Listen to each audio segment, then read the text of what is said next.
It is clear that we are in a race of logistics. An hamine ko folo telima o de maramafɛn mun layidu tara Ukraine kaw ye wa se ka duma u ka se k'u yɛrɛ makara ni laseli kɛra Jens Stoltenberg fɛ ni ale ye Otan secrétaire général ye yani groupe Ramstein olu ka ɲɔgɔn ye dɔ cɛ ko hakilila fɛn fɛn tara yasa maramafɛn bɛ se ka di Ukraine jamana ma ko ni jamana 50 o de ye ɲɔgɔn sɔrɔ ka hakili jagabɔ kɛ a koɲa la ni a ɲɛmɔgɔya bɛ États-Unis bolo ko ni lajɛrɛ ninnu kɛra Amérique jamana ka sardasiw ka gun mun bɛ Allemagne n'a bɛ wele ko Ramstein ko maramafɛn bɛna di Ukraine kaw ma minɛn bɛna d'u ma yasa u ka se ka wuli k'u yɛrɛ makara ni wagati in kɔnɔna la ni laseli kɛra Amérique jamana ka sardasiw ka ministre fɛ Lloyd Austin. Together we have committed nearly $50 billion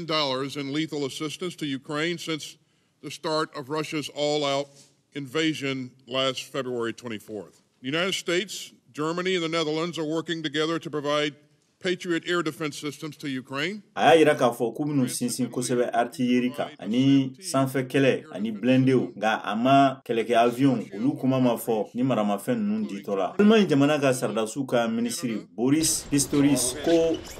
Ich glaube, dass alle verstanden haben, dass die Frage der Luftverteidigung und die Frage der bɛɛ y'a faamuya k'a fɔ ko sanfɛ yɛrɛmakana ani ka se ka maramafɛnw kisɛw olu di k'olu nafa ka bon ni wagatinin na ka tɛmɛ kɛlɛkɛ avion dili ko kuma kan ale ka faamuyali la nka ka siran i sen kana don kɛlɛ la o kɛlen k'a to tɔn jamana caman minnu bɛ tɔn kɔnɔna la olu sirannen don ka u da don a kuma in na kosɛbɛ lahala foyi makɔnɔnen tɛ ni taratadon kɛlɛkɛ avion ko la ciden minnu sera kɛnɛ kɔnɔ olu kɔni ye o laseli kɛ mun ye marafakisɛ ko ye ko olu kɔni o bɛna di Ukraine ma o y'u ka laɲini fɔlɔ ye ani tɔnden fɛn fɛn bɛ jamanaw tɔgɔ la o y'olu ka laɲini ye. What Russia does now, President Putin do now, is to send in thousands of more troops.